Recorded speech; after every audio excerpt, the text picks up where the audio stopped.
Look how they massacred my boy. Planetary management is being changed significantly in Stellaris 4.0. This week, we're going to dive into the planet UI and work out what on earth is going on. We've got a new thing called zones. Industrial districts like clerks are gone, and now buildings are locked to being unique, one per planet for basically all of them. All of this is still in development, things are subject to change, and they're going to be using a lot of the UX design mock-ups which aren't in the final 4.0 yet for today's video.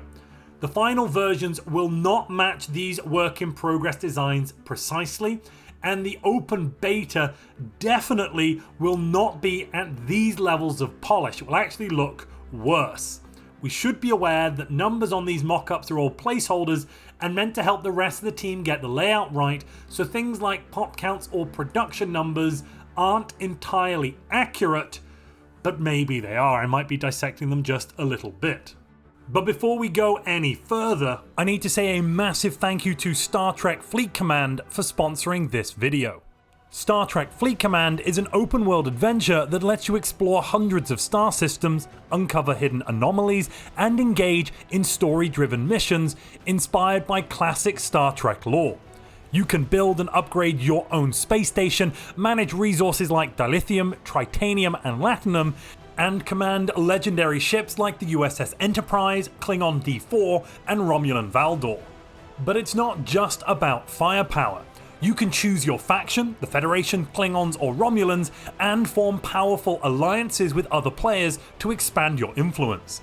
Engage in PvP and PvE battles, strategize with allies, and compete in faction wars for exclusive rewards. With regular events and a thriving multiplayer community, there's always something new to experience with Star Trek Fleet Command.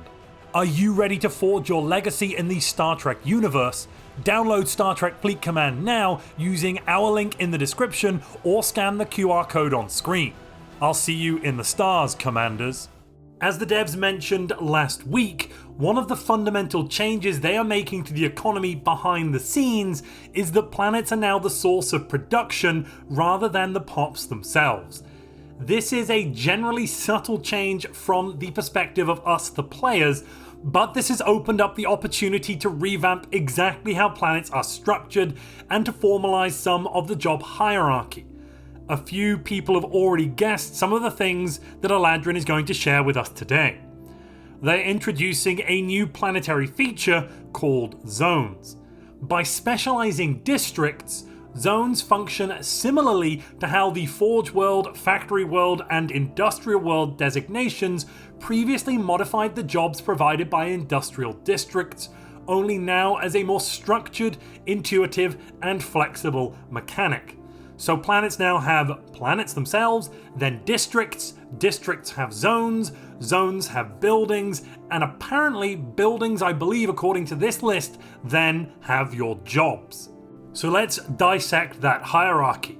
Planets produce and consume resources. That is the planet as a whole. And that is very different to the previous version of Stellaris where we had pops producing and consuming resources alongside buildings and districts, sometimes producing and consuming resources. Districts provide a base number of jobs for each level of development. Zones manipulate which jobs are provided by their districts. So zones will be like an industrial world designation, changing the mix of jobs that a district provides. Buildings typically modify the production of jobs themselves, though they may also provide static numbers of jobs as well. So either they are doing things like the energy grid, which added +1 to energy output from technicians, or they are providing a flat number of jobs like the Betharian power plant. Normal planets have a city district that contains your urban development, and that will remain capped by planet size just like it is in 3.14. The city district has 4 zones in total. One will always be locked to a governmental zone, and that will contain your capital building, while the other 3 will be selectable. Let's take a look at the image so you can actually understand what on earth is going on here. So, here we can see districts and buildings. Below that we see the City District Development 0 of 22. That means, I believe, there can be up to 22 city districts, and that is of course limited by our planet size. I'm guessing this is a planet with size 22. Next to the City District icon we can see a reassembled ship shelter icon alongside what looks to be 2 open building slots. Those 3 what would be called buildings in the past together are what we are now calling a zone, which in essence has 3 building slots. One of these 3 is the capital building, and the other 2 in the zone are currently empty. Normal planets will also have mining, agricultural, and energy districts, which each have 1 zone, and like 3.14, they are gated by planetary features. This is going to be a bit of a bombshell for you, ladies and gentlemen. Industrial districts have been entirely removed, as their function has now entirely been replaced by zones. Okay, let's dissect these zones a little bit more and think about what impact this is going to have on gameplay. First off, we can see we start with 2 open building slots. I'm guessing we can put things like an alloy forge in here, though not on the reassembled ship shelter. Maybe that's just for bureaucrats and other such things. We do have 1 zone available though. We could open that zone up. There may be a cost to doing that, like building a building or district. That may take time and cost resources. Once we've done that, I believe we can then put buildings in that zone and specialize it, either to be, let's say, a research zone possibly to grant researcher jobs, or it could be an industrial zone to grant alloy jobs or consumer goods jobs, that sort of thing. The next 2 zones are actually locked behind technology. That is a massive change because at the moment in 3.14, we can get access to every single building slot simply by building enough city districts, i.e. having enough time and minerals. Now, however, that doesn't look to be the case. We will, like in the past where we had to wait until we get to a certain population size, instead have to wait until we get certain technology levels unlocked to unlock these additional zones to get further specialized jobs on our planet. In terms of impact, this is going to really dramatically slow down the rate of progress when it comes to research and also alloy output, consumer good output in the early game. I don't know exactly what is going to be happening with habitats. If they still get access to research districts, this change has de facto made habitats the most powerful science rush start in the game, if they can get access to those really early on. Upgrading your districts, i.e. making them bigger, adding development or size, is now clearly shown as a button in the UI. This should reduce the number of "it took me X months to realize you can build district" posts on certain forums. As part of the increase in differentiation between districts and buildings, they've changed some of the terminology slightly. Instead of building a dozen districts across a planet, you will upgrade their development level. Functionally, this remains the same, but it just means you won't have the same wording, so it should reduce confusion a little bit. I didn't know there was confusion there, but I suppose that's good. Here we can see an image of the mining, agricultural, and generator districts. In order to get access to the zones here, you need to unlock the global energy management, food processing, or mineral purification technologies. At present, those are all the techs that grant the building that gives you +1 resource output for each of those jobs. And that kind of makes sense. I wonder what other buildings we can add into these zones though. That's something we're going to have to wait and find out about. Zones are the big new addition from the devs to Planet Heirarchy. Zones let you change the nature of the district. By default, the city district now provides housing and increases the maximum number of civilians that your planet can support. Based on design discussions over the past week, the devs are currently leaning towards your Empire capital having a bonus, increasing this number significantly, which has the nice secondary effect of making the conquest of homeworlds in the early game carry these societal challenges, suddenly creating many angry dissidents that will be unable to promote back to civilians as the bonus is lost. That should mean keeping hold of homeworlds in the start of the game is very difficult.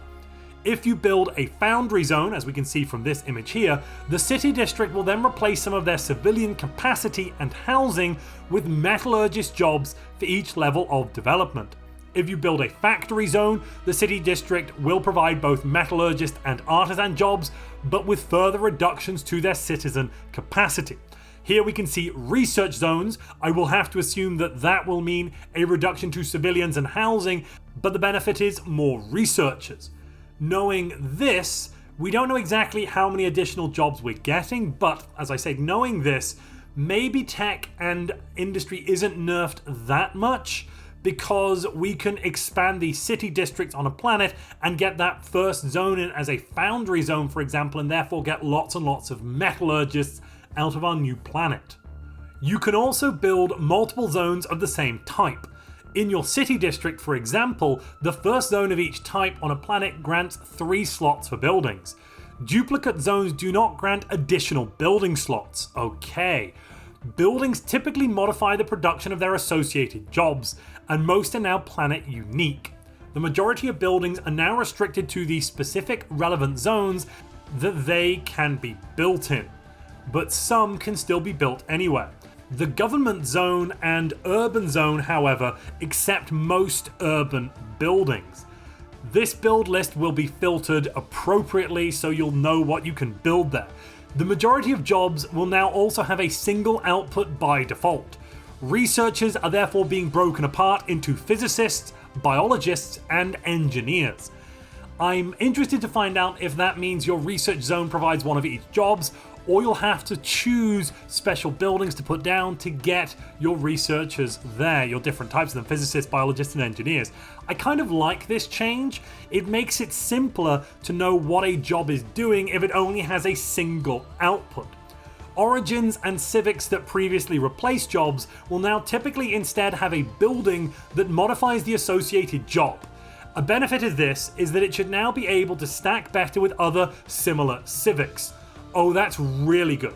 This should mean if you put down a building that gives you extra unity, instead of just attacking, or targeting I should say, not attacking, instead of just targeting your, let's say, your priests or your bureaucrats, it probably will now be giving you extra unity for every unity producing job that zone or that development, that district is creating.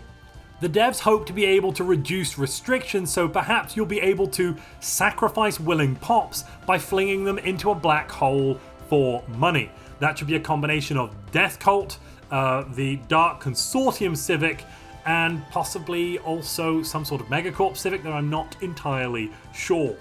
And if you're enjoying this video, please zone that like button. So the homeworlds are going to be something of a special case. They are not a brand new colony, but they're also not very specialized.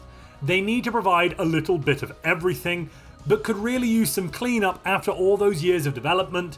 Becoming an early space age civilization is a dirty job. I like this. This sounds very thematic. We're going to be getting more theme at the start of the game at a reduction to power level, which I don't think is entirely terrible.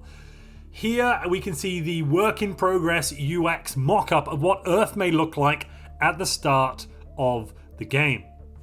There's a lot to see here. First, we have an early space age industry zone, which has some research, and it also has some commercial jobs. I'm assuming this is giving us researchers and commercial jobs. Our capital zone has the capital alongside the Unity building. So far, this basically looks the same as previously, however, they've moved the buildings around. In terms of output here, we're getting around the same amount of research. I think this could be slightly less. Here it's 45. I'm pretty sure we used to get about 60, though there may be base research that's not included in this. We are getting quite a bit of food here, 46 food from only one development of Agriculture district. I'm confused about why that is. A relatively low amount of energy and minerals at 30 apiece, 28 unity, a small amount of trade value, and then around 9 consumer goods and 11 alloys. Ignoring for our starship and starbase upkeep, this is basically our starting game resources. The unspecialized mess of being an early space age civilization gives the devs a relatively unspecialized zone that they can use that will provide everyone with the basic resources necessary at the start of the game. So they kind of Deus Ex Machina'd our start a little bit, though it does kind of make thematic sense and I do like it. Eventually, players will want to replace this zone with a more specialized one that works better.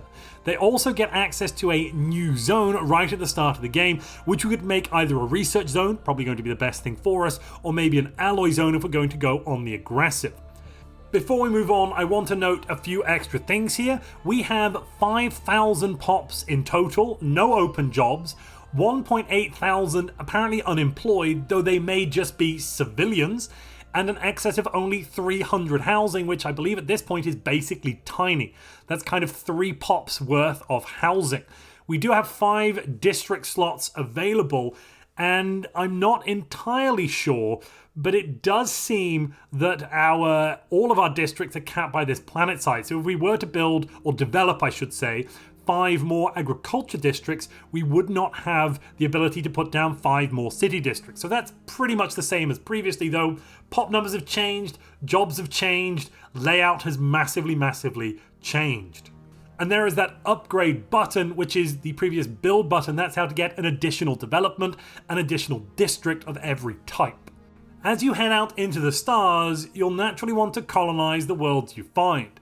The new Colonization UI, which you're seeing right now, will let you immediately set the desired planetary designation for a brand new colony. So you can start off by saying, I want to have a colony like this. Don't worry, you will be able to select something other than Factory World. That's apparently just repeated in there because they really like Factory Worlds, or they didn't have that many assets to chuck in to show off this mock-up. I'm not sure if this is also telling us that the cost of colonization is going down. I don't think so. I think this is just a mock-up. But right now I'm very excited to be able to choose the designation, the type of world I want to build right from the get-go before my colony ship even arrives. That is going to save so much time and heartache in the mid and late game. Let's say you then colonize a planet and you choose that you want to have it as a mining world. Here is what this brand new mining world will look like. This planet looks like it's starting with just a single pop unit. Compare that to the 5.1 thousand we had on our homeworld, and you'll notice it's quite a bit different. We also seem to have 100 available jobs and no unemployed or civilians. This colony is costing us a fraction of an energy credit to upkeep and producing a tiny amount of unity. We don't know why the person who chose this world decided to make a mining world from a poor quality mineral planet, but I guess we'll just never know. I suppose there are 16 mining districts. The reassembled ship shelter will provide you with colonist jobs that provide amenities and stability previously granted by the colony designation. As shown, the technologies required to expand on an alien world are not necessarily the same as those you need back on your home planet. Your home planet, if you'll remember, you could get all 3 zones up and running after your capital zone as soon as you got planetary unification. Here you need colonial centralization and colonial bureaucracy in order to get your 2nd and 3rd zone, ignoring the reassembled ship shelter zone. That is, as I said, going to really slow down early game expansion then, except for on our capital. However, when taking into account the growth changes as well, we're already looking at having much slower output, a much longer return on investment time for these pops on the new planet, or the new planets I should say, producing reasonable outputs. This is going to slow down, I believe, the early game quite a bit on everything but the capital. On top of that, it does mean that I believe gene clinics are going to be much better now and much more useful. I will have to do the full maths on that to find out if I'm right, but I'm fairly certain this makes them better. The UI designer has tried to give an explanation of what everything on a planet now does. Let's dive into this and take a look. So, starting from the top at city zones and working clockwise around this thing. Sorry if you're too young to have seen a clock with mechanical hands and you don't know how clockwise works. We're kind of going right and then down and then under and then up again, from kind of top to right to bottom to left, okay? Like a compass, from north, east, south, and west. Great, let's move on. So first off, we have the city zones. Those are the 3 zones that you can add on, excluding the capital zone, the government zone. Here we can see a foundry zone, an available zone, and a potential zone. Next, we have the planetary designation button. At the moment, we still have that. That's not new. And then basically in the same place attached to planetary designation, we have automation configuration settings.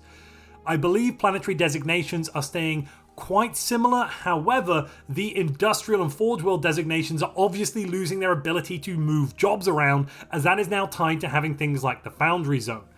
Next up, we have the planet district points. That's how many districts you currently have. Those are the filled in squares.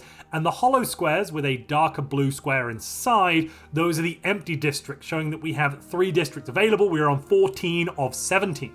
The build queue button is next. I don't actually know what that does. Maybe we click it and we go to build queue. Possibly that's my thought there, but I'm not 100% sure. Then we have the planet production summary and planet deficit summary. This is showing you everything the planet is producing and the things it is in deficit of. Don't forget, now in 4.0, having a local planetary deficit will come with a trade or logistics or whatever they're calling it, upkeep. So your trade value being produced at the top is currently being lowered, I believe, by having minus 90 or 98 energy, minus 13 food, and minus 29 consumer goods. Next up, we have the generator district, but the zone is locked because we don't have the global energy management technology. On the very bottom, we have agriculture district. The zone is available, it's unlocked, but not built. This shows us that we are going to have to invest time and possibly resources into building the zones to place down buildings. Following that, we have the mining district. The zone is built. I believe when you first build the zone, it adds in the first building you would normally have that is associated with that zone, or that is at least my assumption here. Given that the foundry zone has the foundry building as the first one, the capital zone has the capital building as the first building, and this mining zone has the mineral building as the first building. Very interestingly, next to the mining zone mineral building, we have the robot factory or the robot worker building. This suggests that that is either going to be providing a flat number of jobs, just some automation, some robot type jobs, or it's going to be providing robots maybe for the entire district or all of the districts this zone is associated with.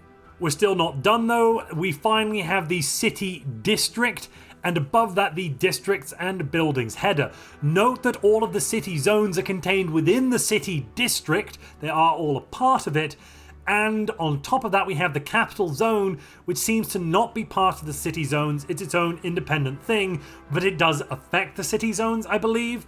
Though maybe it affects the entire planet. I'm not entirely sure, but my suspicion, given where the UI is laid out here, is that it does just affect those city districts. Diving in a bit closer to the mining district, let's start at the top again with development level. So, development level is 4, which shows us that we have, as you might be surprised, 4 districts built. 4 out of 5. Total districts versus space points. I'm getting ahead of myself, sorry.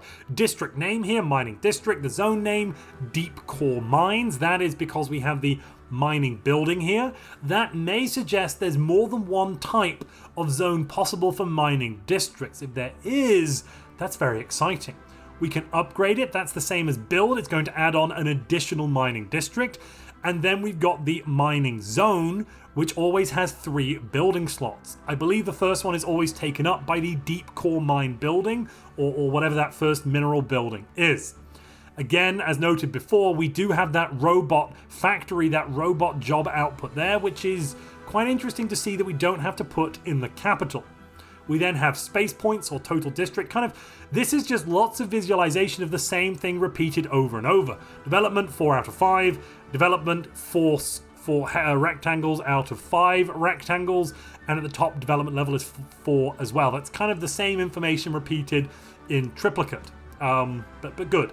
Then we have the display icon and the district event art background. So there is a bit of a, yes, there is actually, if you notice, a bit of a background behind the mining district. Right, so that's how a district works, and that's how planetary management now works. If you've got questions, put them in the description below. I will try and address them to the best of my knowledge, or try and ask the devs if I don't know. Alright, we've covered what each UI element means. Let's now go back to those 2 previous planets we looked at before, the mining world and the capital world, and see what they may look like after some time has passed. So the capital is now using 14 out of 17 possible districts. By looking at the top right hand side, we can see there are 3 districts remaining, or sorry, the top middle side, and that is reflected in the fact we can only add 3 more districts or upgrade 3 more districts amongst the 4 possible district types. We now have a research zone here, which is providing more research points. We're getting almost 120 research in total from this planet, which now has a lower population though. Only 2.5 thousand population with 600 available jobs. So population seems to have gone down dramatically. Energy output is massively reduced, mineral output has gone up, food has gone down, and we're now running quite a large consumer good deficit. This has definitely had a big impact on trade, as trade is now at 2 trade value, whereas before we had, I want to say it was like 20 or something. Yeah, before we had 20 trade value as opposed to that tiny 2. We've added in the food processing plants zone for the agriculture districts, and I believe that is a biomass building that's basically going to be converting some food into energy, making the farmers slightly more annoying to have to get rid of because you would lose a bit of energy production. Overall, I'm pretty confused about these planetary outputs, given we do have 3 generated districts. Though maybe the 600 available jobs is all in the generator districts and some in the agricultural processing plants. So we've actually only got 100 farmers in the agriculture districts. I believe most districts now add 100 jobs or require 100 workforce to produce output for an equivalent level of output to what we previously had. You may be wondering where that 5,000 population went. Well, I believe some of it went to some of our new colony worlds. We had some mass migration that left the capital kind of devastated in terms of its planetary species numbers. This would honestly be the perfect time to add in some sort of faction that was anti-migration or anti-immigration. You know, a faction that existed within your government screen, or not government screen, should I say, the faction screen, that was very upset that you had large numbers of pops migrating from highly populous worlds to other worlds. They yearned for times that were more simple when everyone lived on the capital before everyone moved away. That would be, I think, quite a fun thematic faction to include. They'd be quite interesting to balance and to make happy, I believe. But I can see that being very thematic. Also, independence factions, let's get those back. Different sector factions. I'm digressing. Give us internal politics, devs. Just give it to us. Sirius Prime, on the other hand, now has 1.5 thousand population. It's producing a healthy number of minerals, I suppose at 35, but quite a lot of trade value. I'm not entirely sure why it's making so much trade value, though maybe it does have lots and lots of civilians. It says 6 unemployed, so I am a little bit unsure then if that is civilians, because I think civilians now produce trade value. Clerks are indeed dead, don't forget. So the capital here is a military industrial complex. I believe that's because we have a research zone and a fortress zone. That might be why it's called that, though I'm not entirely sure. The fortress zone is, I'm assuming, adding soldier jobs, which will be giving us naval capacity. That's not listed in planet production. Quite honestly, I would like it to be. If a planet is giving you something empire-wide, I'd like to see that summarized somewhere on the planet, rather than having to go into a bigger screen or to look somewhere deeper in the planet population or management view to be able to find out what the devil is actually going on. So I really think that if we are getting fortress zones, which provide us naval capacity or other bonuses like we used to have, then we should be able to see that on this overview UI screen. Just saying, devs. Next up, we've got the generated district, which is currently called Betharian Plants. It does have a Betharian power plant there alongside the global energy management building. Interesting how as we've added extra buildings, the name has changed. The mining district is still a mining district, and yeah, otherwise we've got 1.5 thousand pops and 400 open jobs. Very high stability though as well, I'd like to mention. Very high indeed. I'm also shocked that this is currently using up 20 districts, and that's only providing a total of 1.9 thousand jobs, whereas on our capital we had a total of 14 districts providing what I believed was 1.9 thousand jobs as well. Though actually in the past, if we go back to an even earlier screenshot, the first screenshot we saw of Earth, we had 9 districts providing enough jobs to fulfill. We had 5.1 thousand population, 1.8 thousand unemployed, maybe that was civilians, leaving a total number of jobs provided or possible workforce usage, I think it might be the more accurate vernacular here, of 3.3 thousand. So somehow we went up in district count, up in building count, but down in overall jobs used. I really don't understand that, but maybe we'll find out more going forwards. I'm a little confused now. Let's take a look at some special cases now. So, ever since the Megacorp DLC, paving the entire world has always been a grand ambition of empires. It's especially good if you need to get lots of alloys out at a very low mineral cost. The devs are currently thinking that an Ecumenopolis should act like the mega city it is. The Ecumenopolis will have multiple urban districts, 1 large main one, and 3 smaller arcologies. Here we can see one of these arcologies is indeed a trade arcology, the other 2 are empty, and we have zones available with the capital. Interestingly, we actually have 1 fewer zone available here than normal planets, though I guess if we can stack multiple districts that are pretty much the same, in some ways that gives us more zones available. Also, this does now mean that we can have a Fortress Ecumenopolis. Cadia, eat your bloody heart out. This should mean specializing in Ecumenopolis in research as well should be much more possible than it was previously, as previously we didn't have any special districts for research, we just had lots and lots and lots of building slots, but the same number as any normal planet, the only bonus being the planet designation bonus for Ecumenopolis gave us more output. Now though, we can actually get more jobs, I believe. That should be very, very powerful. One thing which many people have been complaining about for quite a while is the experience of upgrading a habitat by building more orbitals. I'm happy to now tell you those days are over, thank God. No longer will you have to hunt down that very last moon to get your final orbital in. For 4.0, they're removing this pain point entirely. Upgrading a district on a habitat will spawn an orbital in the system as the development level increases. Some of the district capacity will be available immediately upon colonizing the habitat central complex, with the remainder gated behind upgrading the capital building. I believe that this also means that we are going to have to spend alloys in order to upgrade habitats though, which is a little bit painful, but it does reduce complexity here. They haven't just, I believe, removed the alloy cost altogether. They're also considering having the district capacity for habitats more closely linked to the deposits available in the system, instead of the current behavior where each mineral deposit grants a static amount of capacity. The devs expect some unique or former districts for habitats to be reimagined or return as zones, such as the Order's Domain for Knights of the Toxic God, or Sanctuary districts for rogue servitors. I believe this could mean, though I think actually it doesn't, that we don't have research districts anymore on our habitats. If that's the case, this is a massive nerf for habitats instead of making them overpowered. We can see here that 2 orbital districts have not been chosen.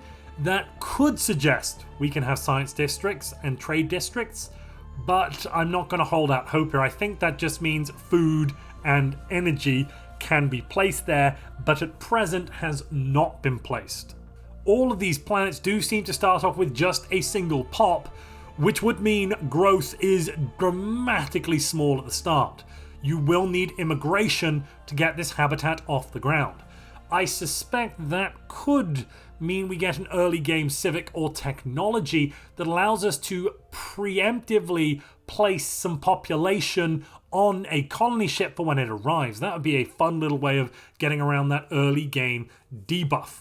Thanks again to Star Trek Fleet Command for sponsoring this video. You can boldly go where no one has gone before by using the link down in the description below. If you've enjoyed this video on how planetary management is being upended in Stellaris 4.0, but you'd like a bit more information about how the POP system is changing and how clerks are dead, something I talked about a few times in this video, you'll want to click the video on screen now.